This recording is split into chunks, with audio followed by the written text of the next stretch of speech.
Hello and welcome to the Business Growth Show, where we talk about all components of business and how to utilize them for exponential growth. My name is Athin Cassiotis. I'm a business growth expert where I help business owners grow and scale to create wealth and freedom.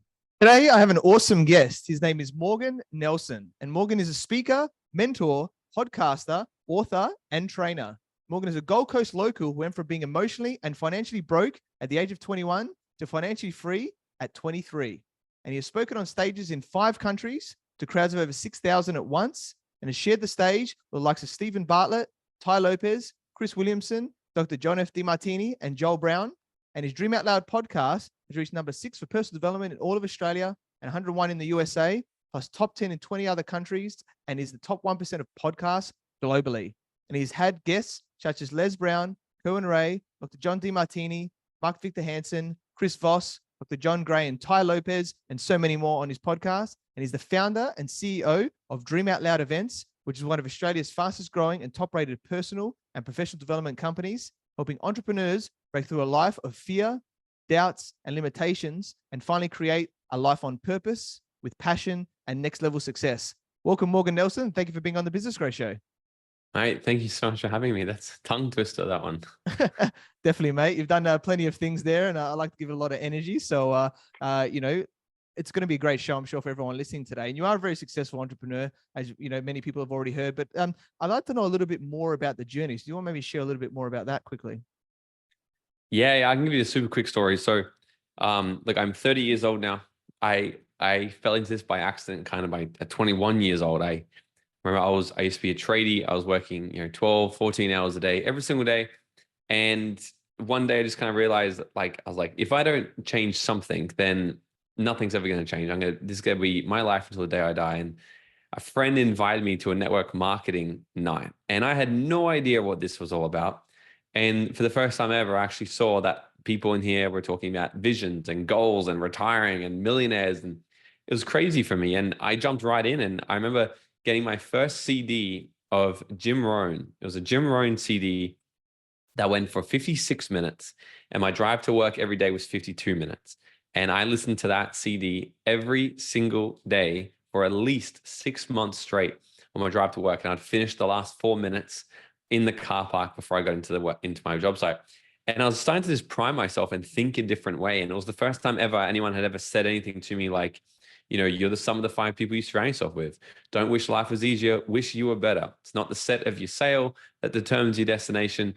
Sorry, it's not the blowing in the wind that determines your destination. It's the set of your sail. And all these things, I'm like, these are great philosophies to live by. And I started to reshape my philosophy of life, and it literally changed my view on everything. And from there, I started building this business on the side and had no idea what I was doing. I had to learn sales, marketing, leadership systems, speaking, all these things that were not first nature to me at all. And, a couple of years of just failing and sucking so bad at this thing, I eventually kind of cracked it and started making a bit of money in it. And then I was making enough money to essentially retire or be financially free. I was having more money residually coming every single week from this business than I needed to live on. And I did what anyone at 23 years old at that time with that kind of money would do. I moved to Mexico. And I was like, this is all I'm doing. I'm literally chasing the life that I've always imagined. The palm trees, the beach, the sunsets. Why can't I live on an island like this?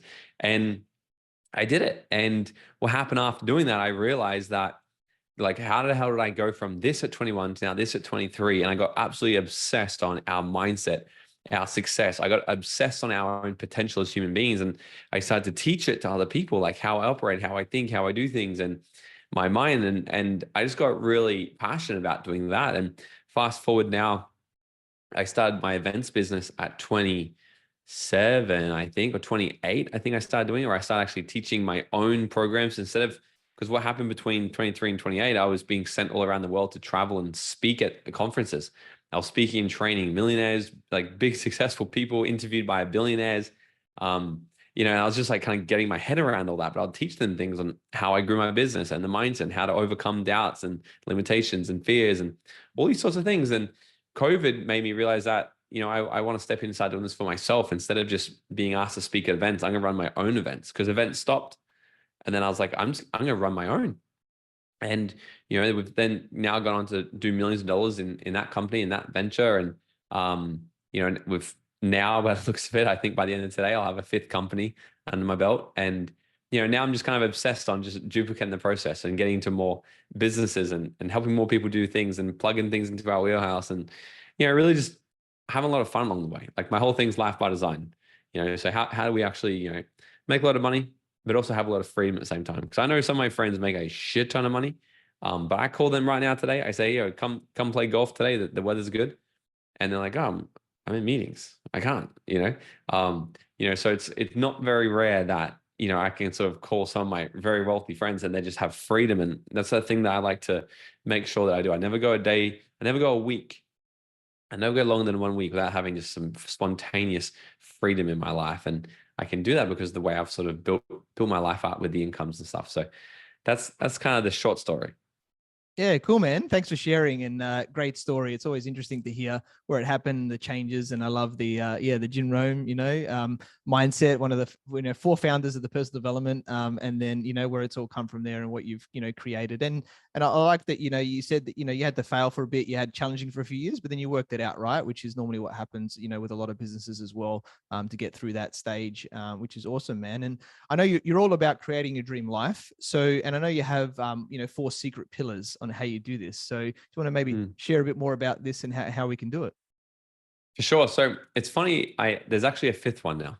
So I started writing a book on this literally a few weeks ago. And because it's called the Dream Out Loud Method, I run a 3-day intensive breakthrough program, goes for nearly 40 hours in 3 days, where it's super intense, but people leave there saying like, I feel like I've just had a decade of therapy in 3 days, right? I've literally transformed their life because I changed everything inside there. Like the neuroplasticity is reformed and reshaped and put back in within 3 days. And it's all backed on neuroscience and psychology. And it's pretty gnarly shit. And someone said to me, they're like, this is so good. Why don't you put it into a book? And I started thinking about that. And, so that's kind of where we're going now. And so I'm writing the book called The Dream Out Loud Method. Started with the 4 laws to create your dream life. And I started writing it and I'm like, this is the 5th law.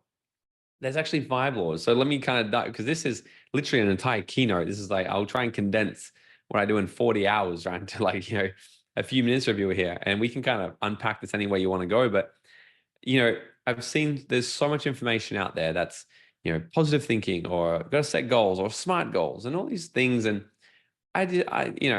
there's one thing, there's a theoretical thing, and then there's the practical thing that actually works. So I've learned a lot from a lot of people, but then I've learned it myself, applied it on my own life, put my own twist on it, come out the other end and say, this was the actual process I use, how it kind of works, backed by all the things I've studied for the last decade: neuroscience, neurolinguistic programming, everything to do with the unconscious mind, our biology, quantum physics. And we merge it all together to literally create your dream life. And it's funny, after sort of starting to write the book, I said to my marketing manager, I go, I think I've figured out what I actually do now. I'm like, I teach goal setting. I essentially teach goal setting and the accomplishment of goals, but big ones and all of them. So, the first law is vision. Like we must start with a vision, but then it comes down to so many different layers as well, because a lot of people will be like, oh yeah, okay, I have a vision. But the number one reason people don't achieve the results they want in this life is because they just don't know what they actually want. And even when people think they know what they want, they don't actually know what they want. Because I do all the time, people come to my room and I say, put up your hand, who's got a vision for their life? And the hands go up. I said, good. But put up your hand, who wrote down their goal today? And usually it's like 1 to 5% of the room. Like that's the problem. Like you think you know it, you kind of know it, but you don't know it. Because if you're so clear on your vision, you knew exactly where you're going, you'd write it down every day. It'd be, if I asked you what's your goal, you'd know it. Bang. I know my goal. This is what it is. This is what we're working towards. This is the big vision here. It's like if you go into a car and you start driving somewhere, chances are you got an idea of where you're taking that car. And if somebody asks you anywhere along that journey, hey, where you going? You know where you're going. And that's why most people get in the car, they drive somewhere and they actually get to the destination because they have a plan. Majority of people in this life do not, especially entrepreneurs. A lot of entrepreneurs get into business. What I found, I did business consulting for a little while. What I found was a lot of people go into business, not because they're good at business, but because they don't want to have a job. So their motivation is, well, not to grow millions, or maybe it is perhaps, but they don't have it in their vision. What their goal is to not have a job. So they do what's necessary to just stay at this base level, not actually thrive. They do what they need to do to survive. And what they've found in studies with the brain, we've got to look at what actually creates motivation, because if we don't have motivation, we're not going to get started into the thing in the first place. And it comes from a massive, powerful vision. We've got to set a goal. We're going to get excited about something. But here's the thing, there's 3 different layers to this. Sometimes people go, okay, so what's your goal for next year? And somebody who goes, oh, we just made $500,000 this year. Next goal, next year we want to do 600,000, 700,000. That's our goal. Pretty big goal. That's a decent increase. That's a 10, 20% increase and more. But the problem with it, what has to happen in our nervous system, our blood pressure has to be spiked to a certain level that it actually lets out adrenaline. Okay. So if our blood, because how our brains work is fight or flight, we got to ignite this mammalian part of our brain that actually sends us into action. Because sometimes people think, well, I don't have energy, I'm not motivated. Well, I guarantee if I put a fucking tiger in front of you, you're motivated right now, aren't you? You're fucking motivated and you have energy, don't you? Yes. So how do we get that same level of motivation and energy to spike in every single moment? Through your business, through your goals. How we do it is set goals that are actually meaningful. Because if it's too small, what happens is the blood pressure doesn't get spiked. It doesn't see it as important enough. It's like, grow my business from 500,000 to 700. Like, what's that going to do much? Like, it's not really you're not going to notice a change in your lifestyle much for an extra 200K in that level, right? It's not enough to really make you stay that extra hour at work and get it done. So then people, they go read the 10X rule. They go, oh, okay, like I set a huge, massive goal. Okay, well, I got to 10X this thing. I got to do 7 million next year. And then what happens here is they go, it's so big where it also doesn't spike the adrenals because it's so unrealistic. They did studies on people in this. And I want to stay here for a bit because it's so important, because most people screw this whole thing up. Because once we get this clear, the other laws come into place easy. They've done studies with people and they want to figure out why people don't take saving for retirement seriously. Like, it's not like it's an oblivious thing. Like, it's going to happen. We're all going to hit 65 years old one day. What are you doing with your finances? Why is it that most people are completely broke? They're either dead or dead broke at the age of 65. They did a study, 100 people, 33% of them are not even alive at 65.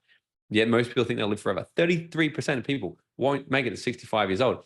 And the people that are left, about 80% of them are dead broke, relying on other people, relying on the government, family to fund their life. And only 1% out of 100 become extremely wealthy. It's crazy. About 4% of them become financially okay. These are the numbers. And it's not like it's this thing that when it happens, people go, oh shit, I didn't know that I was going to save. Like, everyone knows they're going to plan for the future, right? And they've got access to books, podcasts, all these sorts of things. And it's not that hard to actually put together an investment plan to make sure that you've got at least a few $100,000 passive coming in per year before you're 65 if you start early. The information is out there. It's easy. But why don't people do it? Because the goal is too far away. It's like I'm 30 years old now.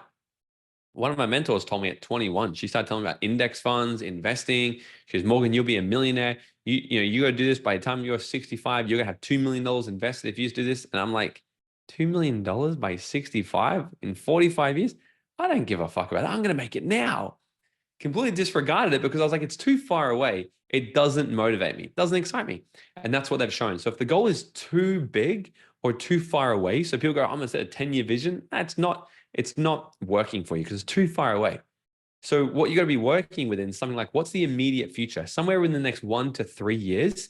And it has to be quite significant and big enough where it's in the middle of just a slight increase, but an absolute insane goal that your unconscious mind doesn't even believe. It's going to be in the middle of that. So let's say Bobby's doing $500,000. Instead of next year doing 700 or next year doing 7 million, if he set a massive goal to go, well, what if we did 2.5 million? And we 5X next year? Like, fuck, that's scary. But I know it's possible if I did a few things. Then you ask the question, what would have to happen for you to do that? And then usually what happens is we come laser focused with just a couple ways to get that goal, because we eliminate all the other options. When we set small goals, we have all these options. Confusedness, paralysis of analysis. We don't do anything, not motivated. I'm going to do the same shit. If we go, let's go quite big, but not this insane thing, quite actually tangible, where I know it's scary, but I know it's close enough and big enough and doable enough. It scares me. It's going to dial in how many ways it's going to take us to actually get there. What this does, they've shown us, this spikes the blood pressure. This spikes the blood pressure, which motivates us in the beginning. Because if we can't get off the starting line, then it doesn't matter about the other 4 laws. We've got to get absolutely fired up that this dream life we want to create is possible and it's worth it. That's what we need to do. We need to know it's possible and it's going to be absolutely worth it. Because $200,000 increase from 500, it's not that worth it. To go to $7 million, of course it's going to be worth it, but is it possible? Do you believe it's possible? Maybe, maybe not. But if you set something in the middle, for right now where you're at, you go, well, could I do 2 million, 2.5 million? Perfect example. We turned over quite a bit at the start of this year. And I looked at my team. I said, do you reckon we can make double in the next 6 months what we did in the first 6 months? And they're like, oh, I don't know. And then so I'm like, well, never ask my team. It's always on me. So I go, could I do that? I go, yeah, I could do that. I'll just have to do this and this. So then I go, okay, well, that's nice and simple. So could you do triple what you did in the next 6 months, what we did in the first 6 months? And I'm like, fuck, maybe. I'm like, if I did, I would have to do this, this, this, and this. And we've just put together this huge plan and we're going for it. And if I hit it, I'm going to be like, I just shattered the paradigm of what I thought was possible this year because I just asked different questions, went in a different direction. So we've got to, and it's excited the crap out of everybody because they're all like fired up for this thing now, right? Because it changes everyone's life when we hit this goal in the business. So the first law is vision. It's going to be powerful enough where it's close enough that we can taste it, big enough where it's actually exciting to put in the work and make the sacrifices. Okay. Because it's going to come with sacrifices. So we've got to start there. I don't know if you want to do like segments and segue on any of these things, because otherwise I'll just talk for a whole hour straight. That was awesome, man. There was a lot of gold in there. And I think I love the writing of the goal down like every day, like so that it's front of mind. I think that was a really key little piece that most people don't do. And I think the one other thing that I'd like to know from your perspective is like, I think it's around the habits and the tracking and the measuring of this, right? Because I think that's where a lot of people go down. So do you want to maybe talk about, like you said, the writing the thing down every day, like to get that vision into place? Maybe this is one of the other, laws that you talk about what's the consistent thing that people need to do every day to make sure that they know that they're on track, or, things that they need to do to make sure that they're in the best frame of mind as well. It's an interesting thing. Like everyone's going to be different. Everybody operates at a different level. But I'm really big on taking messy action. I think most people try to get it all perfect and have this proper plan. How do I know I'm tracking it daily? I don't fucking know. Just take messy action, because you'll learn more from failing forward than you will from having this master plan that's never acted on. So what we'll do is we'll always break down our year. Okay. So we'll set the huge yearly goal, and then we break it into quarters. And then from each quarter, I break it down to 3 major rocks. So each quarter, I've got 3 major rocks, and they're just big projects. Every single team member has their own rocks, their own things they've got to accomplish and get done. And then every single week when we meet together, all we're focusing on going is, what are we doing this week that's going to affect completing that rock? That's the major thing. So we just look at that, and that's how we honestly keep on track. Apart from that, it's, I just have my daily to-do list. The thing that I break everything down into 3. So we've got the year, 3 major things to get done this year. Each quarter, 3 major things. Each week, 3 major things this week. Then each day, what's my 3 major things today? And I call it my bare ass minimum. A lot of people, we've got the 80-20 rule. I think everyone's familiar with that one. But there's one thing, Darren Hardy taught me this. Darren Hardy, me and Darren spoke in Maui together. And I talked to him at dinner later that night, and he comes up to me. He's like, did you enjoy the event today? Did you enjoy my talk? And I said to him, I go, yeah, but I kind of already knew that stuff. And he's like, you knew it? I said, yeah. And he goes, well, let me ask you a question. Do you do it? And does your bank account show it? And I'm like, oh shit. Interesting question, right? I'm like, no, it doesn't. He goes, then you don't fucking know it. I'm like, okay. Because we can know information, then we can understand information, and then we can embody information. Like you've got an MBA, is that correct? Yes. Right. So this is what's interesting, right? So you go get an MBA from someone who's got a job, right? And it's an interesting thing. But then you go out, but you've done the things, and you're the full embodiment of like. But there's how many people in your class probably go, oh, I've got an MBA, but they do fuck all with it. because they just understand the information. But then you go out, you do the consulting, you do the thing, and you know it. You embody the thing. It's like, well, I've got the results. I do the thing. This is just a piece of paper. I got the knowledge and the results of doing the thing. That's the embodiment. And it's a very interesting kind of thing, right? So when we talk about like the 80-20 rule, a lot of people know it. I have some people like, oh, I know that. Well, show me what's your 20%. Oh, they don't know it. Then you don't fucking know it then. Show me what is your 20% you do right now, and show me what is your plan on how you're working on getting someone else to do your 20%. So then you can move into a new 20%, right? And that's always the thing I'm focusing on. And I just break it down to really simple things. I do my bare ass minimum, 3 things for the day. What are the 3 things for today that are my 20% that if I only did those things, today would be a very successful day still? I write them down, bang, bang, bang. And then, so even if I'm having a really shitty day, I just do those 3 things and I take the rest of the day off. I hang out and I have fun. And I'm like, well, I've still done the most important things today. And then the days I'm feeling really good, I do them and I do more or whatever. But that way, every single day, I know that at least when I go to bed at night, I still did my best and I did the most important things. Because I used to fill a lot of my days up doing things that were just unimportant. I would work 15 hours a day. You'd be like, wow, I'm working so much, but I'd be doing stupid shit. Now I work a lot less, but I get a lot more done. And just following, simple things like this. Yeah. Awesome, man. Love it. Really, really powerful stuff there. And I'm still intrigued on the other laws here, the pillars. So do you want to maybe share what these are as well? So everyone's hanging on the edge of their seat as well. Yes. So second law, that they can get their book when it comes out. I don't want it to come out maybe next year.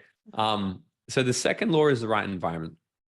We've seen this time and time again. There's more studies been done by this, but essentially what they've shown is that what we see outside of our lenses, our eyes, our reality is nothing other than a projection of our own internal representation of what's happening.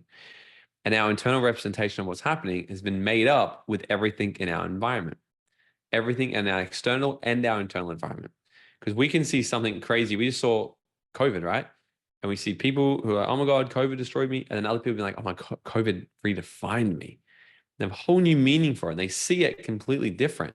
And this all comes from the internal perspective of how they view the world. Perspective changes everything. But what controls our perspective quite often is our environment. And the biggest thing why it's so important is if we think back, because everything comes back to like why we do what we do really comes back to the primal brain. Our primal part of our brain is like over 10 million years old. It controls all our instincts, our DNA. Like you think about how much DNA is embedded into our nervous system and our brain of how our ancestors used to live millions of years ago. It's like it's so ingrained in us today. And this is how it shows up. Let's say back in the tribal days, you're out there with a group and there's 2 ways to go. You can go left or right. And the whole group goes, we're going left. And you just know somehow, you're like, guys, I know that right is the only way. I just know it. Don't know how, but I freaking know it, right? Or maybe you have more tangible evidence. You're able to actually, someone came and told you, you have to go this way, right? So you know with certainty this is the way. What happens back in the tribal days, the tribe goes, no, we're going left. What do you do? Fuck it, okay, I'll go left as well. That's what happens, right? Because it's more important for us to actually fit in than go out by ourselves. Because if you're in the tribal days and you go right, you're by yourself, you're in danger. But if you're with the clan, if you're with the tribe, no matter what happens, you've got a way bigger fighting chance of actually survival. Therefore, you can reproduce. It's the whole primary thing that they all cared about, right? It's the primal instincts, stay alive, reproduce. That's it, right? Okay. And so we think about this though, how often our judgment is being skewed just by the people around us. Maybe the people around us, they're not as ambitious. They're small thinkers. They're lazy. They're complacent. Who knows? And if we surround ourselves with these people, then it's going to rub off on us. And every single new leap I've made in my life, it's because I surround myself with a brand new environment, like an environment that was 10 times bigger than mine, where it's expansive. When I got flown over to the UK last year to speak, at the #1 fitness event in the world. And I spoke with Steven Bartlet, Diary of a CEO, Chris Williamson, he's got Modern Wisdom podcast, one of the biggest podcasts in the world. And I was chatting with these 2 guys and just the conversations, and they're about the same age as me. So that kind of pissed me off a little bit, but, and then talking with them though, I was like, it was just so expansive. I'm like this, and the imposter syndrome was so loud. And a lot of people be like, you gotta get rid of imposter syndrome. No, I embrace it, because when the imposter is so loud, it tells me I'm on the right track. Because what's happening is I'm in a new paradigm. I'm in a new level where I'm not comfortable anymore. Because when I hang around with my friends, the imposter syndrome is not there. It's like, yeah, you can do this. Of course you can. It's all good. When I hang out with Steven Bartlet, and he's like, yeah, we sold our company. Our company when he was 25 years old was valued at $300 million. I'm like, this is fucking wild. You're crazy. And he's sharing numbers and he's talking things. And I'm like, this is so bigger than what I ever talked about before. And I felt like the imposter. And that's how I knew I was in the right track. So, you got to follow the imposter. You got to follow the voice in your head that are like, oh, you shouldn't be here. It's uncomfortable. Lean into it, because that tells us that we're actually on the right path of being in the environment that is where we need to be. Because if it's not loud, then you're in an environment that's nice and comfortable. And if you're comfortable, you're not growing. So, the overall biggest purpose of human beings is to continually grow. And I truly believe that when we surround ourselves with people that are much bigger than us, and think much bigger, do bigger money, even like talking with Tai, like I spent a week in Sydney with Tai and Tai Lopez, and we were talking about business and stuff, and it's the numbers he's like throwing around, like, oh, we start this new business and we're gonna get to $1 million a month. And I'm like, the fuck? I'm like, yo, like, just crazy, like it's just, where I notice my old limitations of being like, oh, you can't do that. And you hang around people that, of course you can. What's going to happen eventually, back to the tribal days, if I think I can't do it, but all my tribe thinks I can, it's going to feel safer for me to actually go against what I believe is right, which in this case is the limitation. And I'm going to believe what the tribe want to believe. So by being in the right environment, you're actually going to start to, you're going to start to question all of your old limitations and go, are they actually right or are they wrong? And you start to move with the new tribe. So that's law 2. Law 3 is having the right vehicle. We can punt through this one. Having the right vehicle, everyone's, I used to say that you should get some sort of vehicle, some sort of business that you're passionate about. And I still kind of believe it. Like, but it shouldn't just be the only thing. I think what you should be focusing on is things that you're good at. Okay. Things that you're good at. Because chances are, if you focus on things that you're very good at, you're probably gonna be quite passionate about eventually. And if you focus on things you're very good at, you'll be able to find ways to make money at. Because if you become irreplaceable at the thing that you're very good at, you'll become paid a lot of money. And I like to look at the whole ends of the spectrum of this. Like, let's look at something like a business consultant. Like, if you become absolutely irreplaceable, like Jay Abraham, we had Jay Abraham on the podcast. Now, he's probably one of the highest paid business consultants in the world. Jay Abraham's a nutter. Like, he's so smart with this stuff. But because he's got that brand and he demands what he wants, okay? But now let's say someone who's like, yeah, but I'm not good at business. What should I do? Like, I say, well, what are you really good at? Well, I'm really good at making coffee. I really love making coffee. Good. Then go and become the best barista on the planet. Go become the best, and people will pay you $10,000 for a cup, right? If you become the absolute best, you become irreplaceable. This determines your wealth, okay? The value in what you can bring to the market is going to be determined. Your income is going to be determined based off the value you can bring to the market and how irreplaceable we are. So, diving into the right vehicle, we've got to find the right one. So not just following the clan, not just following what society is telling us to do. Like, oh, you should start e-commerce. You should do this. You should. Everyone's going to tell you. I was at a dinner last night with some friends. He's a big commercial property developer. And we're talking about investments, and he's telling me, he's like, you should get into commercial. You should get into commercial.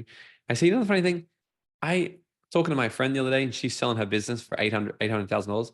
And she goes, what should I do with the money? And I said to her, you should buy a business. And I said, but that's the funny thing. Don't buy a business just because I tell you, because here's the thing. If you go talk to my other business partner, Lloyd, he's a multimillionaire investor in shares. He's going to tell you, go buy shares. But if you talk to my other friend, Mark Rowland, he's top property developer here on the Gold Coast, you talk to Mark, he's going to say, go buy property. So everyone's going to tell you what you should do based off what's worked for them, including me. So I try to give practical advice and be like, take these things I say, apply it to your life, and do what's useful for you. So follow what you're actually good at, and then find a way to make a lot of money doing that, and get rid of all the shoulds. Law 4 is the right timing. Okay, we smash through these ones. So law 4 is the right timing, right? So now we've got a vision, we've got the right people around us, we've got the right vehicle. When's now the right time to really go all in? There's only one time, and that's the thing. We must go all in. we've got to make the decision to actually go 100% in. Like are you married? Or you got a Yes, partner? married. Yes. Okay, so let's say you come home and you say to your partner, hey, baby, I'm 99% sure that you're the woman of my dreams. Let's get married. Chances are she's going to be like, no, motherfucker, that ain't happening, right? And every single time they're like, no, I want the 100%. And we look at this is the exact same thing that's happening with pursuing the life we want, pursuing the goals. Nothing's going to happen until we're 100% all the way in. We've got to burn the bridges, we've got to burn the boats and dive into this thing. And the last one is becoming the right you. We've got to become the right you. This comes down to the right belief system, the right values, and the right attitude.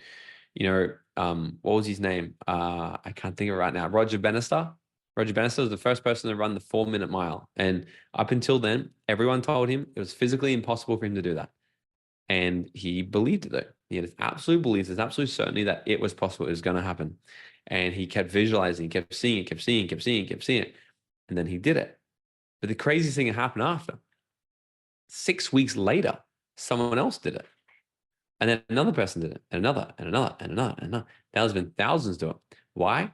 Because the global belief that it was possible got shifted. Everything's possible. Some people just haven't done the things yet. So we've got to develop the belief that the thing we want is possible. Even if we don't have the belief in ourselves yet, it's about going, well, is the thing possible for someone else? Has it been done before? If the answer is yes, unless you're trying to colonize Mars, probably someone's already done the thing you want to do in the world. So if it's possible for them, isn't it possible for you as well? And then our values, this is a big conversation. I talk like a whole day at Dream Lab Method on this. They're essentially getting really dialed in with what motivates us, what really drives us at a super deep unconscious level is our values. But the biggest thing, I think, if people can just take one thing from this, is to develop the right attitude. Because there's 3 types of people in the world. The first person, they complain about the wind. They go, oh, the wind's not blowing in my direction. I wish I could be more successful like you, but the wind just doesn't blow in my way. And they be the victim, and they blame, and they complain, and they justify, and they get nowhere. And the second person, they just hope that the wind will change. They're like, I'm going to put my crystals out. I'm going to meditate. I'm going to manifest, and I'm just going to keep doing the same thing I've always done and hope that it eventually changes. And the third person, they just get up and they change their fucking sails. Because they're like, yo, this wind is not blowing my direction. So I'm going to adjust to it. And they just take it on the chin. They take the loss on the chin and they just adjust. COVID happens, cool, I'm going to adjust. Because I nearly convinced myself a few weeks ago that once I just got a few more problems in my business sorted, that life would be easy. I nearly convinced myself. And I'm like, who am I kidding? I'm going to fix these problems. And then the next day, there's more fucking problems. There's never going to be just a straight line. It's a continuation of continually fixing what is broken now. And that's the thing, having to develop the muscle to just adapt. And I think too many people these days are weak. Too many people are weak. Like, oh, like I was talking to someone today and they're like, oh, sorry, I've just had such a rough week. I said, what happened? My sister's been sick, and blah, blah, blah. I'm like, are you fucking serious? That's the problem that made you get out of the game for a week because your sister's fucking sick. Bro, like, here's the thing. If you're going to let your sister being sick get you out of the game for a week, then you'll be fucking crushed by people who are willing to stay in the game through all types of hell. And that is the thing. It's like, shit's going to happen. Shit's going to hit all of us. How do you adapt to it? And how do you see it, get hit by it, and then just keep going? That's the key. Yeah.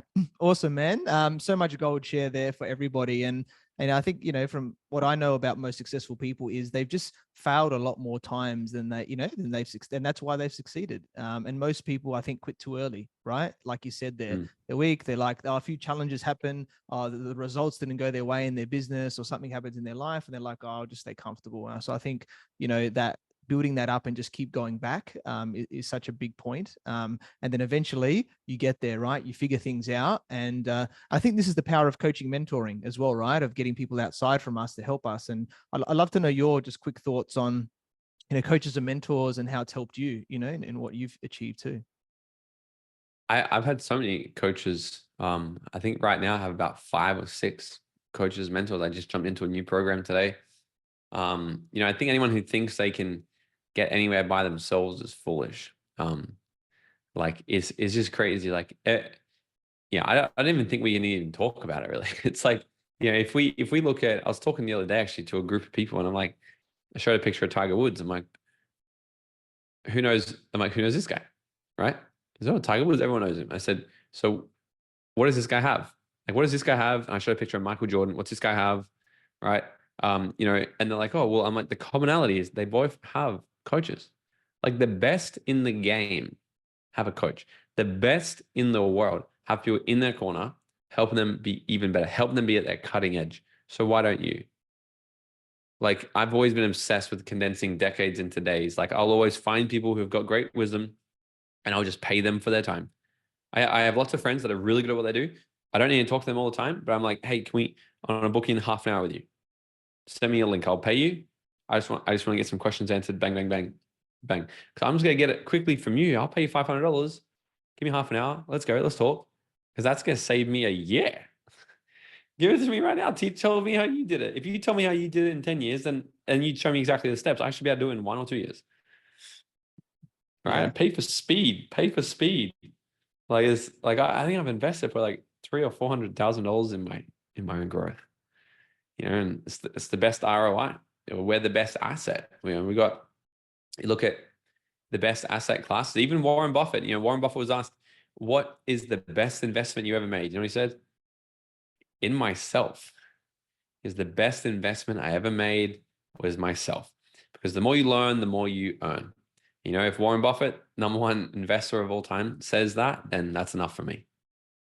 Yeah, love it, man. Completely agree. And very similar mindset. Instead of taking 10 years, let's do it in 1 to 3 or whatever it is. And yeah, invested hundreds of thousands too, mate. And powerful show, mate. You've shared so much gold. We don't have 3 days or whatever to be in an event with you, but you've shared so much in the time that we have today. And yeah, we connected through our network. So I learned about your journey from obviously being emotionally, financially broke to then financially free at 23. And awesome guy. Great energy on the podcast as well as in the room that I've, obviously we've caught up in person at events as well. And I'm sure you help, entrepreneurs really create their dream life, and very grateful we connected. So yeah, how can people find you and get in contact with you? Yeah, the best place, and thank you so much for having me on, man. I appreciate you. I appreciate everything you're doing here. It's really, really cool. Best place for me is, Instagram, Morgan T. Nelson. I know a lot of business people probably watch this like, I should have a LinkedIn. I actually do, but don't ever find me on LinkedIn. Like, our LinkedIn is like, my team are like, you should have a LinkedIn. I'm like, fire out. I don't want another platform. But Instagram, Morgan T. Nelson, the best place. YouTube, you can get me Morgan Nelson. Our podcast, Dream Out Loud. We have so much value on there. Or you can come, we've got, we can actually talk about this because we're probably by the time this is aired, it's already gone. But we have an event called Dreamfest coming up. And so each year I run this gangster event. It's the #1 entrepreneur event of the year. We combine expert speakers value with like a festival, because like we all work so hard and we go to networking events all the time. And quite often, like the best networking, the best deals I've ever done was by a pool near a yacht with a glass of wine in my hand or something, and having a margarita. So I want to infuse this together. So this year in September, we've got a 2-day entrepreneur festival. We got Kerwin Rae speaking at it. Ryan Tuckwood, #1 sales trainer in Australia, speaking at Daniel G, top sales trainer in the world, coming over for it. So we've got this a combination of business growth strategists, marketing, AI, podcast, sales, mindset. It's gonna be amazing. So we can shoot the link so people can check that out. And tickets are like cheap as fuck. So because we just want to really, that's the this event is gonna be, we want to create like the version of the 10X Growth Con here in Australia.